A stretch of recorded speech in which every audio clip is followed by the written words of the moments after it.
Qui a une petite jeune fille futée ici? Une petite fille futée. Une petite fille futée?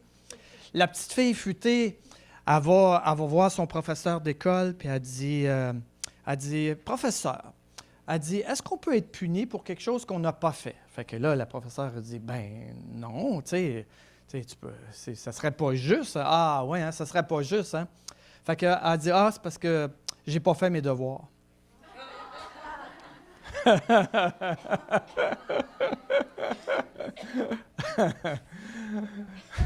Hein? Il faut être vite des fois dans la vie, hein? Amen.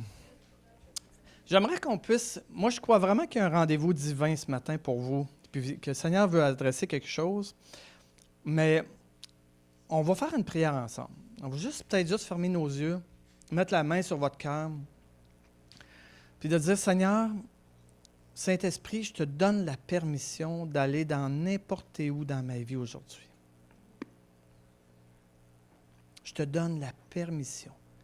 Je ne mets pas de frein à ton plan, je ne mets pas de frein à qu'est-ce que tu veux faire.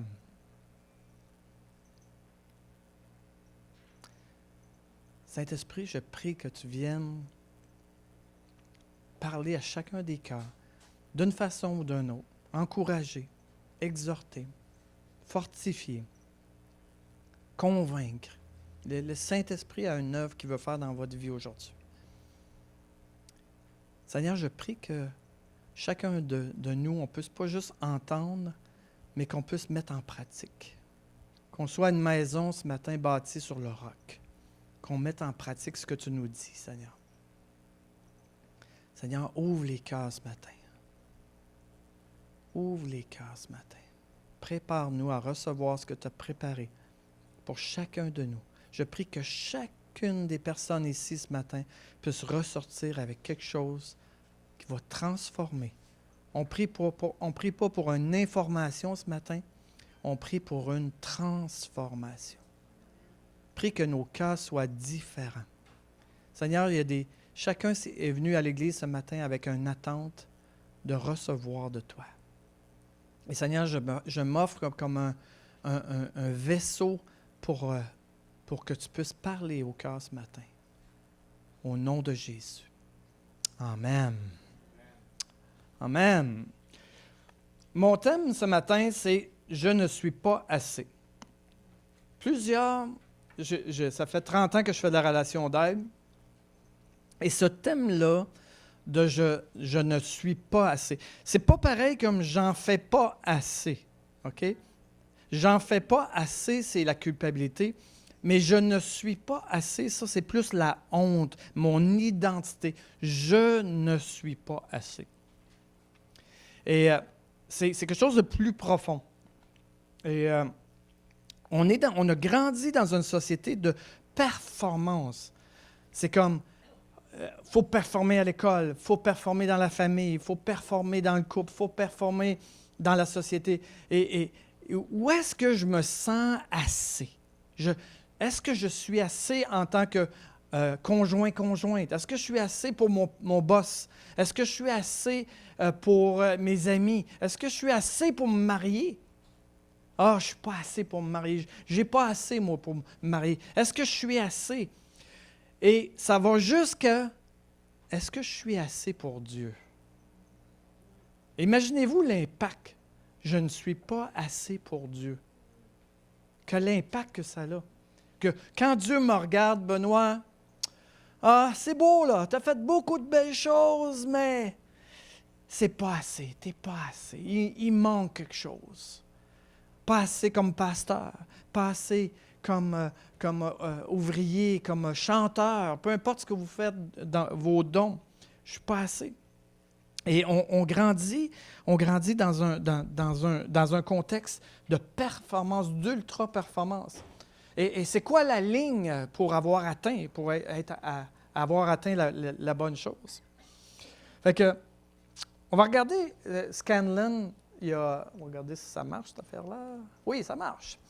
On va regarder Scanlon. Il a sorti 5 indicateurs de non-acceptation ou de notre identité qui est mal affermie. Et qu'est-ce qu'on voit comme premier symptôme? C'est un esprit de jugement dur, exigeant envers soi-même et les autres. Et peut-être que vous vous reconnaissez là-dedans, de dire « Hey, je suis exigeant pour moi-même. Je suis très exigeant, mais je ne suis pas juste exigeant pour moi-même, c'est que ça va même vers les autres aussi, je suis exigeant. » On a tous alentour de nous des gens comme ça, et que ça peut être nous-mêmes qui est cette personne-là qui est dure, qui est exigeante. Après ça, ça peut donner une attitude fortement perfectionniste qui exige l'impossible de soi et les autres. Un peu dans la même idée, mais le perfectionniste, c'est comme « Ah! » Moi j'ai grandi dans une famille comme ça. C'est comme « Ah oui, c'est beau, Benoît, mais... » Mais, il y a toujours un « mais ». C'est jamais « c'est beau ».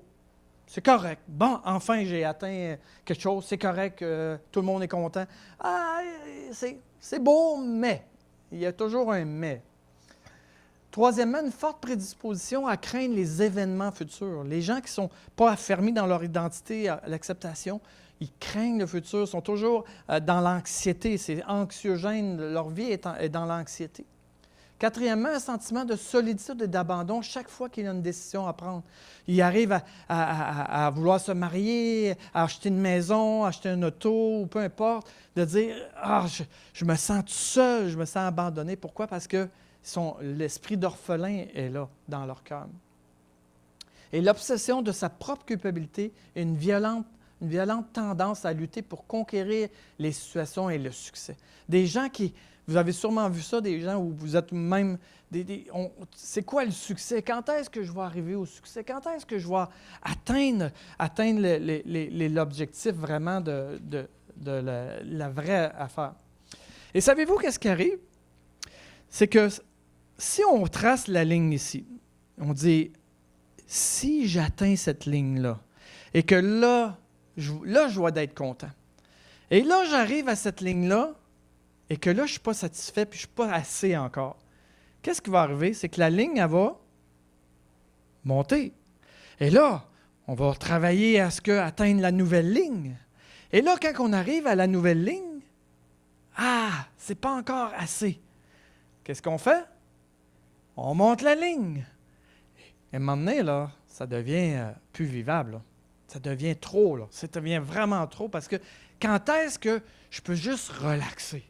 Puis ça, c'est assez. Quand est-ce que je peux relaxer puis être vraiment juste assez?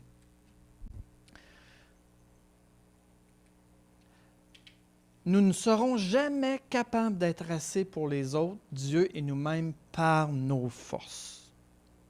Fait que, tout de suite en partant, il faut abandonner ça, l'idée que je vais travailler assez fort, je vais assez être performant que je vais être assez.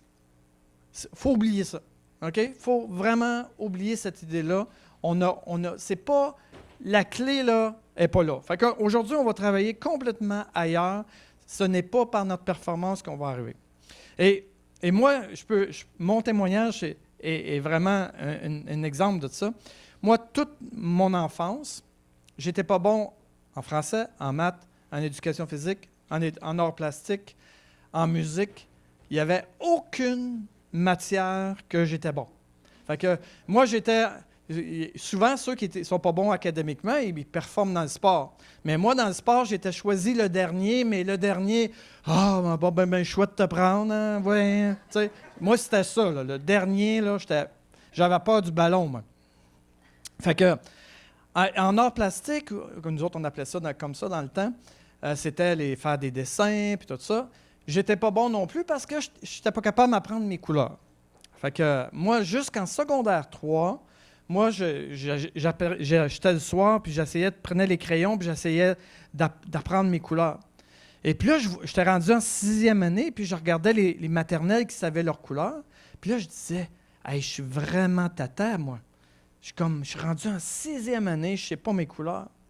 Savez-vous comment j'ai découvert ce qui s'est passé avec mes couleurs?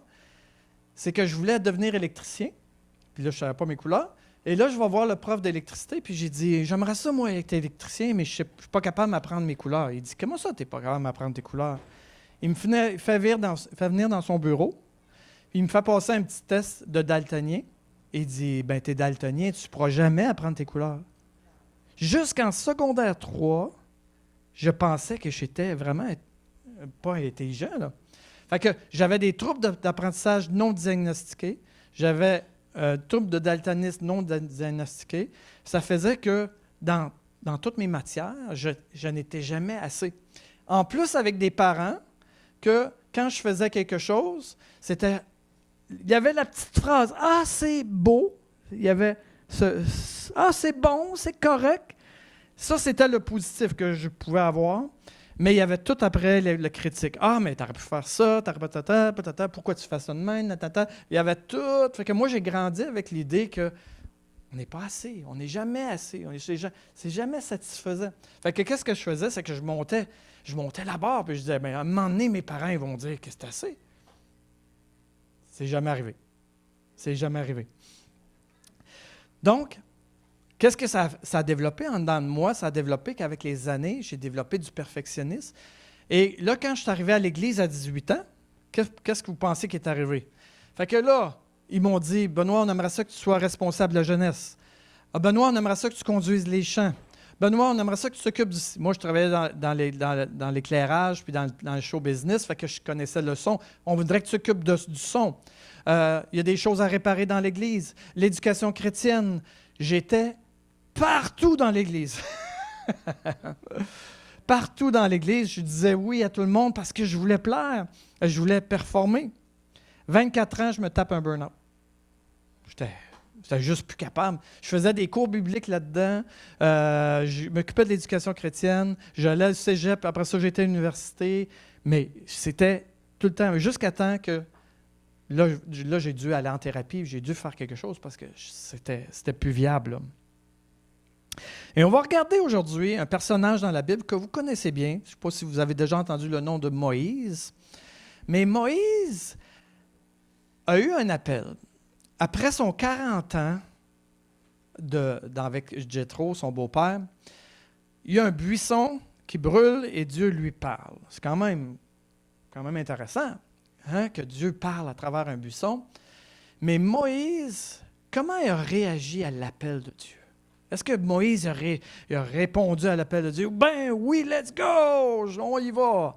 Et comment il a répondu, Moïse, à l'appel de Dieu? On va regarder un peu son histoire et c'est quoi la réponse de la bonne nouvelle de Dieu. J'ai ici, tu ne peux pas faire quelque chose pour que Dieu t'aime, il est trop tard pour ça. Fait que, j'ai oublié de la citer tantôt, là, mais je voulais juste vous dire que par rapport à Dieu, Dieu déjà, il est fier de vous autres. Il vous aime. Puis, il est trop tard pour que vous essayiez de conquérir son amour. Il vous aime déjà. On va aller à Moïse. Moïse dit à Dieu, « Qui suis-je pour aller vers Pharaon et pour faire sortir d'Égypte les enfants d'Israël? » Fait que ça, c'est la première réponse de Moïse. Deuxième réponse de Moïse à la question de Dieu. Moïse répondit, « Voici, ils ne me croiront pas, ils ne m'écouteront point. Ils ne m'écouteront point ma voix. » Et écoutez, qu'est-ce qui résonne à Moïse et comment ça résonne en dedans de nous quand Dieu nous appelle à quelque chose, de dire « Ah, ouais, mais on a toute une série. » Et Moïse avait toute sa série de réponses à Dieu. Moïse dit à l'Éternel, « Ah, Seigneur, je ne suis pas un homme qui ait la parole facile, et ce n'est pas d'hier, ni d'avant-hier, ni même depuis que tu parles à ton serviteur, car j'ai la bouche et la langue d'embarrasser. » Il y a des arguments, Moïse, il y a des arguments. Ouais, je comprends ton appel, mais ouais, je n'ai pas la parole facile, là. Moïse dit, « Ah, Seigneur, envoie qui tu voudras. » Hein? C'est comme à un moment donné, il a épuisé tous ses arguments, mais finalement, envoie qui tu voudras. Comment se sentir assez? Comment se sentir assez? La clé, c'est en croyant et recevant notre identité en Christ. Ça a l'air très simple. Ça a l'air très simple. OK? Dieu me dit que je suis ça, je le crois, je le reçois, ça a l'air très simple. Mais ce n'est pas simple. Combien disent que ce n'est pas simple? Combien disent que ce n'est pas simple? Le principe est simple, mais de le recevoir dans notre cœur, il y a toute une bataille. Parce qu'il y a tout... Quand je reçois quelque chose, il y a toute une bataille. Si je dis à mon frère, je t'aime. Mon frère, sa première réaction, c'est pas « Hein, il m'aime, wow, je suis béni ». Qu'est-ce qui se passe dans le cœur de mon frère? Pourquoi il me dit ça, lui? Il ne me connaît pas. Puis, s'il savait vraiment qui je suis, il ne dirait pas ça. Il y a toute une série de combats qui se passent dans notre cœur qui fait que, finalement, une parole qui pourrait être simple devient complètement diluée. Dieu nous dit qu'on est son enfant, qu'on est ses fils et ses filles bien-aimés. C'est extraordinaire. C'est extraordinaire. Mais quand ça vient pour rentrer, il y a toute une bataille. Ouais, mais Seigneur, tu vois qu'est-ce que j'ai fait hier, puis regarde ma vie, puis pourquoi tu m'aimes? Je comprends pas que tu m'aimes tant que ça. Puis finalement, ça fait... Mais c'est tellement fort ce que Dieu nous donne, mais ça ne rentre pas. Et ça, c'est tout lié à notre historique, notre éducation. Tout relié. Et quand ça vient, qui devrait être simple, comme un enfant reçoit, c'est comme, hey, on lui dit quelque chose, il reçoit, wouh! C'est comme, wouh, il est excité tout de suite. Et là, tranquillement, les déceptions, les expériences rentrent. Et là, tu lui dis la même chose à l'âge de 18 ans, puis ouais, là, énerve-moi pas, toi, là. Hein? C'est comme, c'est quoi ton problème, toi, là, man? Hein? Pourtant, c'est la même sincérité, c'est la même chose. Mais on a ce même combat-là avec Dieu où est-ce que Dieu nous dit des choses très, très puissantes, très transformatrices, mais ça ne descend pas au cœur. Ça ne descend pas au cœur, on ne le reçoit pas. On a de la difficulté à le recevoir. Et c'est ça la clé principale, c'est d'être capable de recevoir.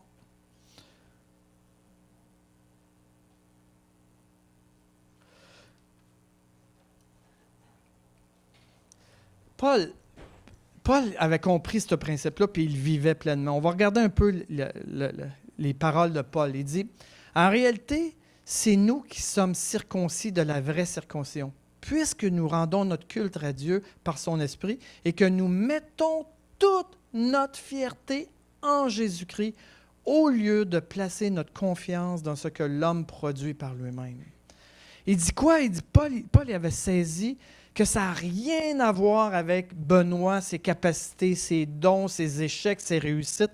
Ça n'a rien à voir. Il dit, nous mettons toute notre fierté en lui. Et il parle, il dit, nous ne plaçons pas notre confiance dans l'homme. On est tous dans une société, puis je l'entends même dans les églises, là, il faut avoir confiance en soi, il faut avoir une bonne estime de soi. Des concepts du monde qui sont rendus dans l'Église et qui sont entendus, puis de dire, mais hey, c'est correct ça, avoir confiance en soi, c'est correct ça, avoir une estime de soi, c'est quelque chose de très accepté. Mais bibliquement, allez me trouver ça dans la parole de Dieu, la confiance en soi puis l'estime de soi. Essayez de me prouver ça bibliquement. Ce n'est pas des concepts bibliques, c'est confiance en Dieu. C'est confiance en Dieu, ma valeur en Christ. Et Paul avait compris ça, que ça n'avait rien à voir avec sa performance ou ses capacités. On va regarder. Il dit, dans Philippiens 3, 4, il dit, « Et pourtant, je pourrais, moi aussi, placer ma confiance dans ce que vient l'homme. » En voulant dire, je pourrais placer ma confiance en l'homme, en ma capacité.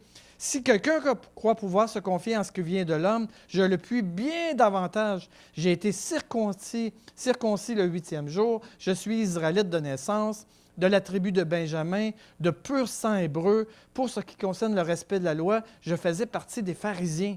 Et là, il est en train de sortir des choses qui avaient une valeur pour la religion, des choses qui avaient une valeur. Et nous, on pourrait dire dans notre contexte moderne, moi, je pourrais placer ma confiance dans mon diplôme universitaire, dans mes dons de musique, dans mes capacités, dans mes connaissances ou dans peu importe. Ou hey, moi, je viens de la famille de, je ne sais pas, c'est que ici, il y a beaucoup des Tremblés, là. Fait que des Tremblés. Mais Paul, il dit tout ça, là. Non. Il dit, quant à mon zèle, il m'a conduit à persécuter l'Église. Face aux exigences de loi, j'étais sans reproche. Toutes ces choses constituaient à mes yeux un gain, mais à cause du Christ, je les considère désormais comme une perte. Il dit toutes ces affaires-là, là. Il dit toutes ces choses-là. C'est pas ça. C'est pas ça l'affaire. C'est pas ça l'importance. Mais comment dans notre quotidien, on est là à vouloir trouver une valeur dans ce qu'on fait, dans nos capacités, dans nos diplômes, dans notre compte de banque, dans notre nouveau char. Hey, t'as-tu vu mon nouveau pick-up? Hein? T'as-tu vu ma nouvelle garde-robe? T'as-tu vu mes nouvelles affaires? Ça n'a pas d'importance. Je ne pourrai jamais être assez avec le nouveau pick-up. Si tu achètes le plus gros pick-up, il va y avoir quelqu'un qui va avoir un plus gros pick-up que toi. Il va être plus jacké, il va être plus gros moteur. Tu vas avoir quelque chose qui va... Tu n'y arriveras pas. Fait que, mais Paul avait compris, puis il vivait cette chose-là. Puis il était éduqué, il était bien positionné au niveau social. Mais il dit, je regarde tout ça comme une perte. Il dit, je vais même plus loin. Tout ce en quoi je pourrais me confier, je le considère comme une perte à cause du bien suprême, la connaissance de Jésus-Christ, mon Seigneur. À cause de lui, j'ai accepté de perdre tout cela. Oui, je considère comme bon à être mettre au rebut afin de gagner Christ. Fait que la clé, c'est dans notre relation avec Christ. La clé, c'est dans notre identité en Christ. La clé, c'est de dire, est-ce que je vis vraiment dans ce que je suis en Christ? Pas en Benoît Marcoux, ses capacités. C'est en Benoît Marcoux, en Christ. C'est là. Et ça, savez-vous, c'est quoi la bonne nouvelle? C'est que du jour au lendemain, je tombe handicapé, je ne peux plus marcher, parler, je ne peux plus rien faire, mettons. J'ai perdu toutes mes capacités. C'est que je suis encore assez. Même si je perds tout, même si je perds ma capacité, je fais un AVC, je perds toutes mes capacités et je suis complètement dépendant de mon épouse, peu importe, je suis assez. Et c'est là, moi je fais le test régulièrement. Vous pourrez le faire, le test. Imaginez-vous, comme notre frère qui est ici, qui a un handicap, mais imaginez-vous que vous êtes dans une chaise roulante avec les gens qui ont juste le petit bouton puis qui ont la misère à parler, puis qui ont perdu complètement leur capacité. Et de dire, Benoît, si tu serais dans cette position-là, puis tu n'aurais plus aucune capacité de bouger tes bras, de faire quoi que ce soit, de bouger, de te déplacer, de même aller aux toilettes seul, est-ce que tu serais heureux, satisfait et assez? Et s'il y a quelque chose, Seigneur, viens me montrer, parce que je veux être complet en toi, pas à cause de ce que je fais, pas à cause de ce que j'ai, mais à cause de toi seul. Et c'est là la liberté. Le jour que je peux être libre de tout ce que le monde, la pensée du monde, hein? C'est ça que dans 1 Jean, il dit, si on pense les choses selon le monde, l'amour du Père n'est pas en toi. Hey, c'est quelque chose. Pensez à ça. Il dit, si tu penses comme le monde, l'orgueil de la vie, le convoitise, tout ça, il dit, l'amour du Père n'est pas en toi. C'est ça que le verset dit. Qui veut avoir l'amour du Père en soi? Hein? L'amour du Père. L'amour du Père est suffisant pour combler, vraiment, satisfaire tout. Et ça ne sera pas dans les succès ou ces choses-là qu'on va le trouver, ça va être vraiment en Christ seulement. Moi, j'ai eu toute une leçon que Dieu m'a donnée, qui a transformé ma vie. J'étais à l'université, dans vingtaine, et puis je venais Non, c'était après mon université, c'est vrai. Après ma famille d'accueil, j'ai eu une famille d'accueil à 27 ans avec 6 ados chez nous. Fait que c'est tout seul, célibataire. Fait que je suis sorti de là, j'étais comme tout à l'envers. Et puis, je me voyais, c'était une période sombre pour moi. Il me semble que j'étais loin de Dieu. Je n'étais pas connecté qu'à Dieu comme je voulais, puis tout le kit. Puis je me sentais pas assez, je me sentais pas à la hauteur, je me comparais aux autres. Beaucoup, beaucoup, je regardais les autres, lui il réussit, puis lui ça, puis... Et là, il y a un prophète qui commence à prier pour moi, puis la première chose qu'il dit, il dit « Cesse de te comparer ». Là, il y a eu mon notation parce que j'étais vraiment en train de me comparer aux autres. Il dit « Cesse de te comparer aux autres ». Il dit « Je veux que tu sois un chêne dans la forêt de mes enfants. » Un chêne, un arbre, l'arbre. Puis là, il a éplé le mot pour être sûr que j'étais bien. Et je veux que tu sois un chêne. Et là, il a dit « Je suis fier de toi. » Ça a transformé ma vie. Parce que s'il y a une place que je n'étais pas fier de moi, c'est de t'habiller dans cette période-là. Et là, j'ai compris quelque chose de puissant que je vous enseigne un matin. Que ça n'a rien à voir avec mon échec, ça n'a rien à voir avec mes succès, ça a à voir avec Christ seulement. Dieu me voit à travers Christ. Et c'est ça qu'il voit. Et moi, je me vois à travers mes succès, mes échecs. Mais lui, il me voit, tu es mon fils bien-aimé en qui j'ai mis toute mon affection. C'est ça qu'il voit. C'est ça qu'il a dit à son fils. C'est ça qu'il nous dit. C'est ça qu'il nous dit, qu'on est son fils bien-aimé, sa fille bien-aimée en qui on est vraiment. Maintenant,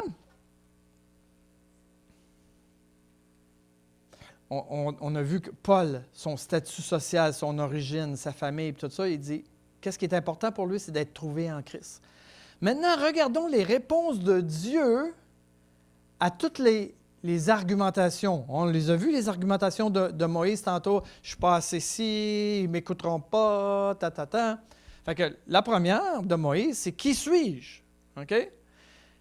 Qu'est-ce que Dieu répond? « Sache que je serai avec toi. » Spontanément, là, il y a quelqu'un qui est devant vous, puis qui ne se sent pas à la hauteur. Hein, qui ne se sent pas à la hauteur. Puis là, mais qui suis-je, moi? Là, je suis juste bon à rien, je n'ai pas rien réussi dans la vie. Qu'est-ce que spontanément on a le goût de faire? De dire, ben non, voyons, Léane, t'es bonne, tu prêches bien, Jonathan, voyons donc, t'es super bon, on va essayer de... Mais regardez la réponse de Dieu. Sache que je vais être avec toi. Ça n'a pas rapport avec toi, pas en tout. Il ne dit rien par rapport à Moïse. Il ne dit rien par rapport à... Ben non, Moïse, écoute, sache-toi, là, ton nom, là, il va être pas mal prêché dans les milliers d'années qui vont suivre, puis tu vas avoir écrit 5 livres, puis tu vas avoir plein d'affaires. Non, tu es quelqu'un d'important, Moïse, là. Dieu ne va pas dans cette direction-là, pas en tout. Pas en tout. Il dit, sache que je vais être avec toi. C'est suffisant. Ça n'a rien à voir avec ta compétence, avec ta popularité, avec rien de ça. Je suis avec toi. C'est ça qui est important. Le reste, ce n'est pas important. Première réponse de Dieu. Deuxième argument de Dieu. S'il ne me croit pas, il ne m'écoute pas. Dieu répond, je te donne un bâton qui va être changé en serpent, tu vas avoir une main qui guérit, de la lèpre, de l'eau changée en sang.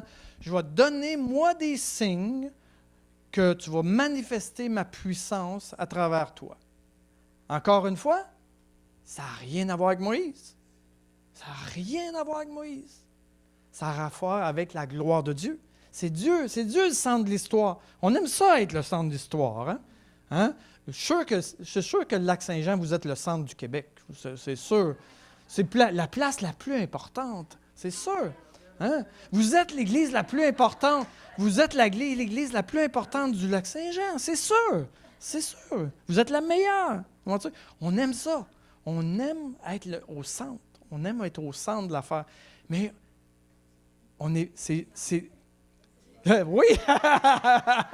Oui, c'est sûr. Voici la preuve. Mais voyez, on est tellement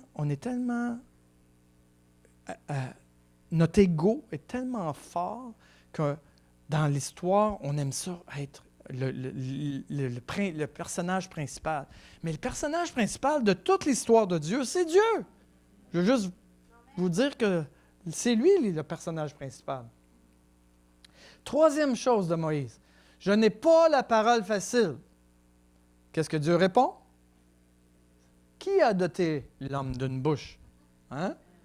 C'est pas encore là, c'est comme ah, t'as pas la parole facile, Moïse. Ah, OK. Ouais, il faudrait bien guérir ça, il faudrait bien faire de quoi avec ça. Là. Ouais, c'est vrai que t'es pas la parole facile, mais on va trouver une façon. Non, ça n'a rien à voir encore avec Moïse. C'est qui t'a donné la bouche? Fais-moi confiance.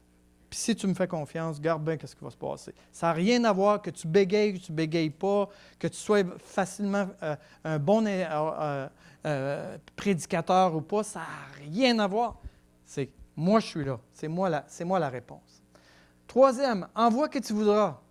Et là, il dit, je vais t'envoyer Aaron. Puis il dit, je vous assisterai toutes les deux. Encore là, c'est moi, je vais être là avec vous. C'est moi qui vais vous accompagner. C'est moi la réponse. Donc, on n'est constamment pas dans confiance en soi, de dire, si j'ai confiance en Dieu, moi, je dois être en paix. C'est dans ma confiance. Est-ce que j'ai confiance que ce Dieu-là est supérieur à toutes mes défaillances, à toutes mes affaires, et que là, je peux me reposer parce que je n'ai pas confiance en moi. Moi, je suis fragile. Hein? On est des vases d'argile. Paul dit on est des vases d'argile. On est fragile. C'est quelque chose de fragile. Un vase d'argile, tu échappes ça à terre, là, ça casse. Hein? Fait que, mais il a placé sa gloire dans des vases d'argile. C'est sa gloire qui est importante dans le vase d'argile, pas le vase d'argile. Mais nous, on aimerait ça que le vase soit important. Ce n'est pas le vase. C'est la gloire qu'il y a dedans. Et nous, on est des porteurs de la gloire de Dieu. On est des porteurs de la gloire de Dieu. Voyez-vous, on a grandi dans un monde de confiance en soi, d'estime de soi, de performance, d'accomplissement, de succès. C'est partout, là, autour de nous. Hein? Vous voyez quelqu'un très bien habillé, avec une belle auto, plein d'argent. C'est comme, lui a réussi. Il a réussi. Mais l'autre qui est pauvre, qui a une petite maison, un petit appartement, qui est mal vêtu, qu'est-ce qui ne marche pas, lui? Qu'est-ce qui ne marche pas avec lui? Ça n'a rien à voir avec son compte de banque. Ça n'a rien à voir avec son habillement. Ça n'a rien à voir avec son succès. Ça n'a rien à voir avec la personne. C'est, est-ce que cette personne-là, peu importe qui elle est, laisse passer Christ à travers elle? C'est ça la clé. Est-ce que cette personne-là a confiance vraiment en Dieu? C'est ça la clé. Paul dit, mais il m'a répondu. Quand il a prié Dieu pour lui avoir enlevé quelque chose, mais il m'a répondu, ma grâce te suffit, c'est dans la faiblesse que ma puissance se manifeste pleinement. C'est pourquoi je me vanterai plutôt de mes faiblesses, afin que la puissance du Christ repose sur moi. Je trouve ainsi ma joie dans la faiblesse, les insultes, la détresse, les persécutions, les angoisses, et j'endure pour le Christ, car c'est lorsque je suis faible que je suis réellement fort. On n'aime pas ça être faible. On n'aime pas ça être trouvé faible. Moi, j'ai vécu ça, de l'humiliation en classe, l'humiliation dans toutes sortes de situations. Je n'ai pas aimé ça, je vous le dis. Puis je suis sûr que ceux qui ont vécu ça, vous n'avez pas aimé ça. Mais quand on comprend que ça n'a rien à voir avec nos capacités, puis que ça a à voir avec que Christ vit maintenant en moi, que je ne suis pas mon échec, je ne suis pas ma faiblesse, ça change tout. Et ma grâce te suffit. Si nous voulons sortir du complexe de performance, nous devons apprendre à vivre et marcher dans notre identité en Christ. C'est la clé. C'est la clé. Puis je le vois, ça fait 30 ans que je fais de la relation d'aide, puis je le vois, les gens qui apprennent à vivre dans leur identité en Christ, peu importe leur statut social, peu importe leur niveau de difficulté, quand ils vivent dans leur identité, quand ils vivent, ils marchent vraiment. Et ici, là, quand je parle de ça, là, je parle du cœur. Okay? Ce n'est pas de savoir, parce que certains, là, vous savez un paquet de versets sur votre identité en Christ. Mais si les versets restent entre les deux oreilles, puis qu'ils ne descendent pas, ça ne transforme pas. Moi, là, j'ai des fois là, des docteurs, des gens, là, un doctorat, là, des gens très, très instruits dans mon bureau, des fois, là, et leur capacité de connaissance est énorme. Ils peuvent lire un livre, puis le lendemain me faire le résumé, là, des capacités. Mais leur cœur, c'est des enfants. Leur cœur, c'est des enfants. C'est que la connaissance n'a pas descendu.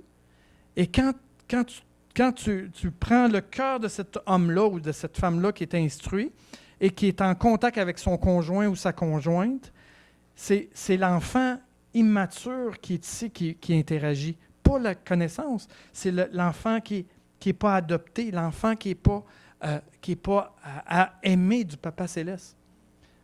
Fait que, on peut avoir un nouveau converti qui sait Jean 3,16 et qui l'a reçu dans son cœur et qui va être plus transformé que quelqu'un qui a un doctorat parce qu'il ne l'a pas reçu dans son cœur.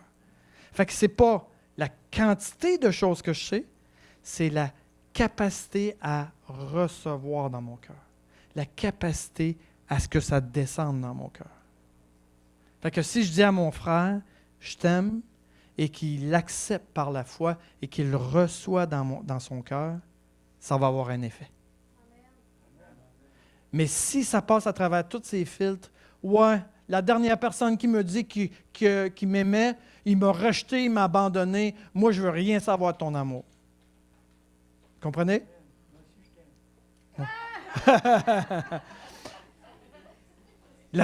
Qu'est-ce qui va faire la différence que sa vie va être transformée? C'est que est-ce que les filtres de toutes les blessures, des choses qu'il a vécues, il va être capable de passer au travers et de le recevoir et de dire « Wow, Benoît m'aime. Ça me touche. » Ou de dire « Ouf, je ne suis pas capable de le prendre. Je ne suis pas capable de le prendre. Parce que ça fait trop mal, j'ai peur. » Combien de gens ne sont pas capables de s'engager dans une relation amoureuse? Pourquoi? Ils ont peur, ils sont terrifiés. Et j'ai aimé déjà quelqu'un et cette personne-là m'a tellement blessé que je ne suis plus capable d'aimer. Je ne suis plus capable de recevoir l'amour. Je ne suis plus capable de le vivre. Mais le Dieu de l'univers qui est parfait, l'amour parfait bannit la crainte. L'amour de Dieu parfait nous dit, le Dieu parfait, qui nous aime. Et cet amour-là est suffisante pour compenser n'importe quelle blessure. Elle est suffisante. Si on le reçoit vraiment, elle est suffisante pour compenser n'importe quelle blessure. Paul dit, « J'ai été crucifié avec Christ et si je vis, ce n'est plus moi qui vis, c'est Christ qui vit en moi. Si je vis maintenant dans la chair, je le vis dans la foi au Fils de Dieu. Ce n'est plus moi qui vis. Le moi, notre ego, il faut que ça y aille à la croix. Parce que c'est Christ qui vit en nous. Dieu veut juste qu'on laisse Christ vivre à travers nous. On est juste des vases et on a une nouvelle identité. Puis cette nouvelle identité-là, elle a une valeur pour Dieu. On a une valeur pour Dieu. John MacArthur, et je ne suis pas toujours d'accord avec sa théologie, mais là, cette phrase-là, je l'aime beaucoup. Il dit, « Sur la croix, Dieu regardait Christ et il te voyait. Maintenant, il te regarde et il voit Christ. » C'est bon, là. Ça va exactement dans le sens de ce que je veux vous partager ce matin. Quand Dieu voit mon frère, ma soeur, les gens que vous êtes ici, il voit Christ. Il ne voit pas ton échec, il ne voit pas ton péché. Il voit Christ en toi.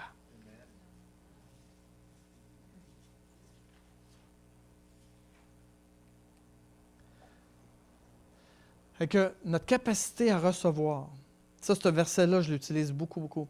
Mais à tous ceux qui l'ont reçu, à ceux qui croient, en son nom, elle a donné le pouvoir de devenir enfant de Dieu, lesquels sont nés non du sang, ni de la volonté de la chair, ni de la volonté de l'homme, mais de Dieu.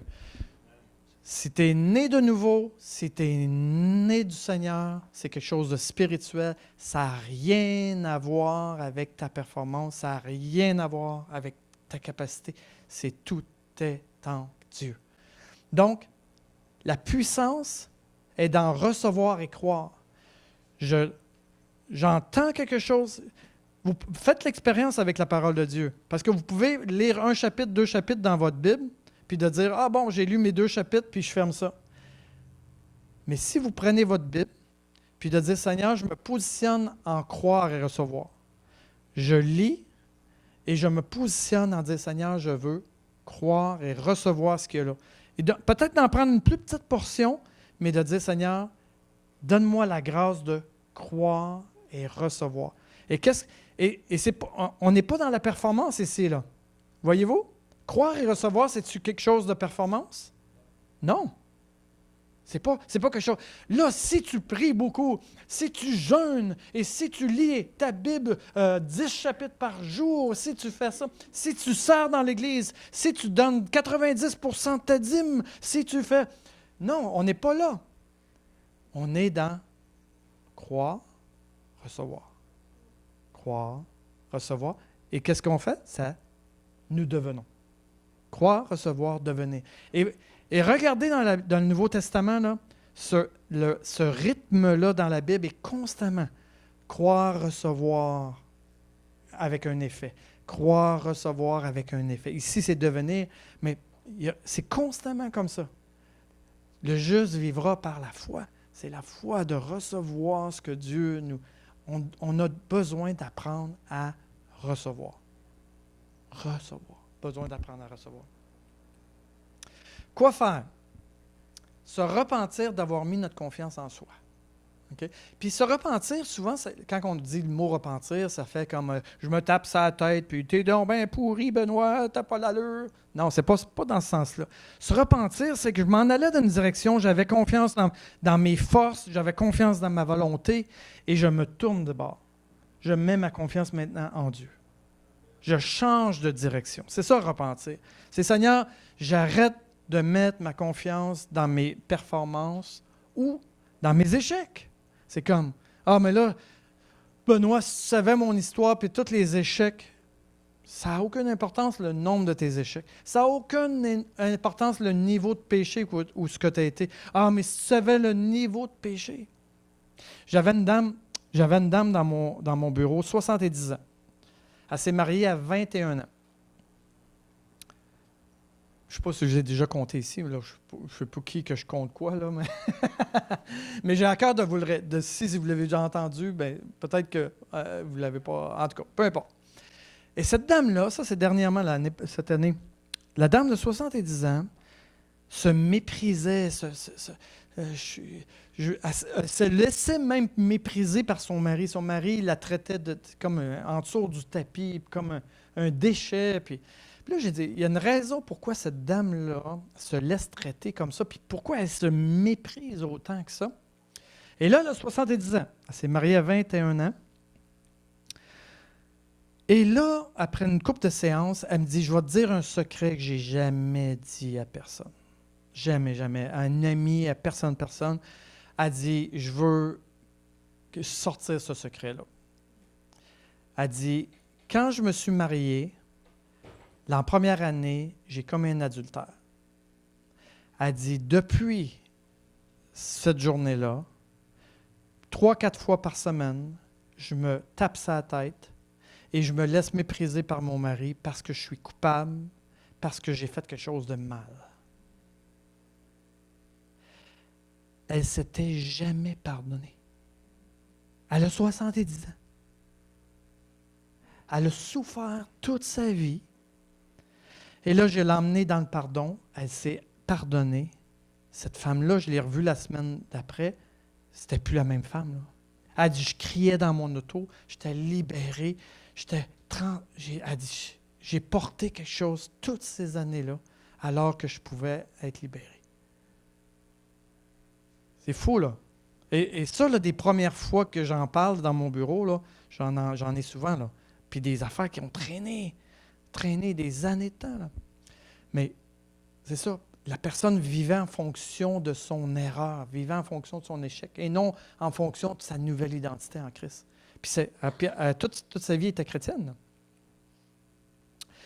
Deuxièmement, découvrir et croire la perception de Dieu sur nous à travers Christ, notre identité en Christ, de vivre selon comment Dieu me perçoit.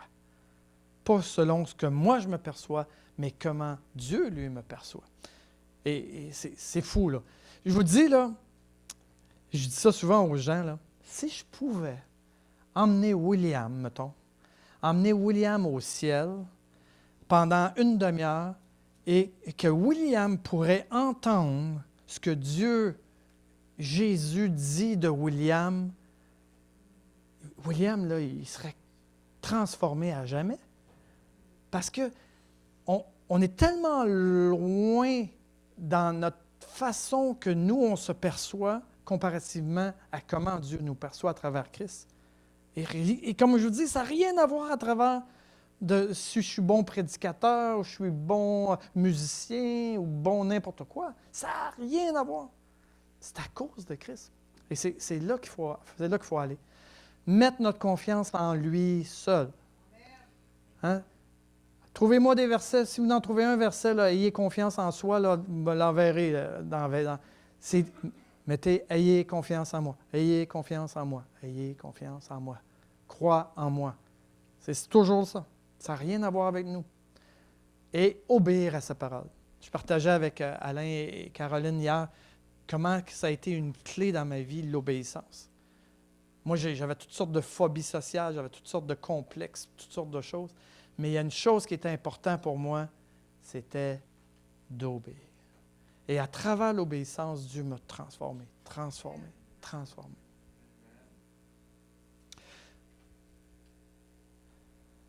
Moïse a fait une gaffe. Il était un meurtrier. Saviez-vous ça? Il a tué quelqu'un. Suite à sa gaffe, il s'est isolé pendant... Et ici, je parle à quelqu'un, je sais, le Seigneur m'a donné cette parole pour quelqu'un, parce que ce n'était pas dans mon message, mais je l'ai eu ce matin. Il y a des gens ici qui ont fait des gaffes, il y a peut-être longtemps, comme j'ai tantôt le témoignage, et que vous vivez encore en retrait, et que vous vous disqualifiez, et que vous vivez en fonction de votre erreur ou en fonction de votre péché. Puis Dieu dit maintenant, non. Viens, le pardon est là, la grâce est là, et ton identité en moi est suffisante. Ma grâce te suffit pour reprendre ta place. Vous avez tous un appel. Vous avez tous un appel. Vous êtes tous différents, vous êtes tous uniques. Vous avez tous un appel. Comme Moïse a été appelé, et comme Moïse a sorti tous ses arguments. Puis ces arguments étaient humains. Ils étaient humains, ça faisait du sens humainement. Mais Dieu dit, je vais être avec toi. Réponds à l'appel. Marche dans ton appel. Je vais être suffisant. Tu vas être suffisant parce que je suis suffisant. Tu es assez. Tu es assez à cause de moi, pas à cause de tes performances. Tu es assez. On va fermer nos yeux. Seigneur, je te prie maintenant qu'on puisse recevoir dans nos cœurs ta parole. On ne peut pas juste dire, Seigneur, j'ai entendu, je comprends le concept, mais je repars comme j'étais. Non, Seigneur, je reçois que je suis assez pour toi. Je reçois que je suis assez pour répondre à l'appel. Que maintenant, je dois mettre ma confiance en toi. Je n'ai plus à mettre ma confiance dans ma performance, dans mes échecs ou dans peu importe. Maintenant, je mets ma confiance en toi. Tu es suffisant et je suis suffisant parce que tu es suffisant. Mon nouvelle identité est suffisante. Christ en moi, espérance de la gloire. Christ en moi. Ça n'a pas d'importance, le vase. Je peux être un vase chinois, espagnol, québécois, fragile, craqué, pas craqué. Ça n'a pas d'importance, le vase. C'est la gloire de Dieu qui est dans ce vase-là, qui veut briller. Oui, Seigneur Dieu. T'accordes la foi ce matin, de passer à travers tous les mensonges qui empêchent de recevoir et de dire, Seigneur, maintenant, j'accepte que tu m'aimes. J'accepte que tu es fier de moi. J'accepte que tu me pardonnes. J'accepte que tu m'appelles. J'accepte que je suis quelqu'un d'important pour toi. Je dis oui. Je dis oui à toi.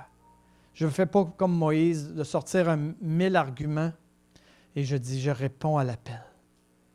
Je réponds à la relation que tu m'offres. Tu m'offres une relation à travers Christ. Et je dis oui à cette relation. Alléluia. On va prendre juste un petit temps de silence pour que vous puissiez dire à Dieu, je reçois par la foi.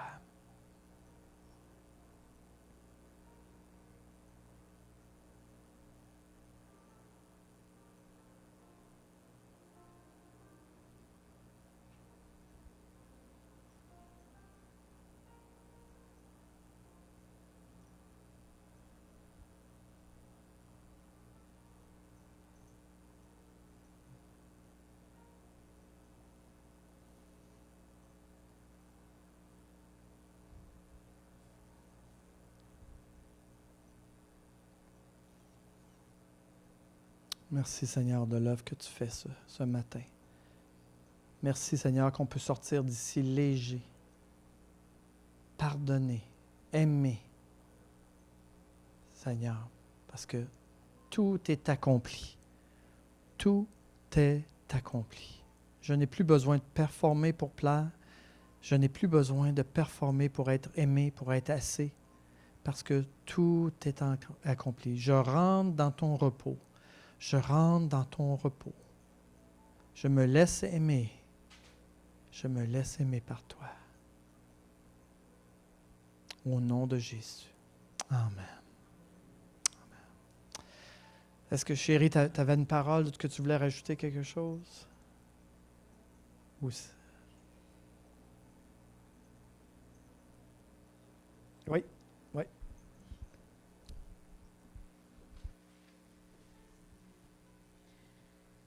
Il y a deux choses qui me venaient pendant que Benoît parlait.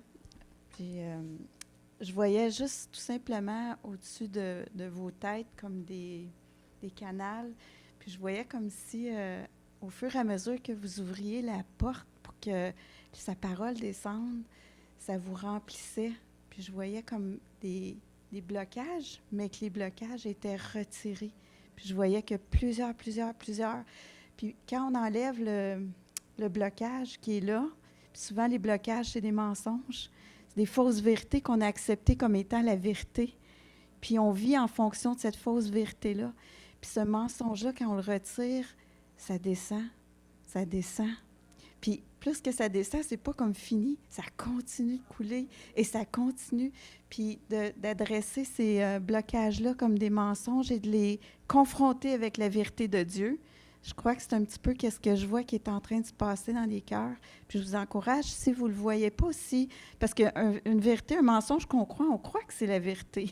On ne sait pas que c'est un mensonge, puis on a besoin que l'Esprit de Dieu nous le révèle, puis qu'il nous donne en échange, on fasse l'échange. Je te donne le mensonge que je croyais qu'il était une vérité, et je reçois ta vérité céleste dans ma vie. Ça enlève le blocage et sa vérité céleste descend en nous. Et puis c'est un flot qui est continu, qui nous transforme. C'est ce que je recevais en arrière pendant que Benoît parlait. Puis je veux juste vous encourager. Si vous êtes pas certain ou si vous...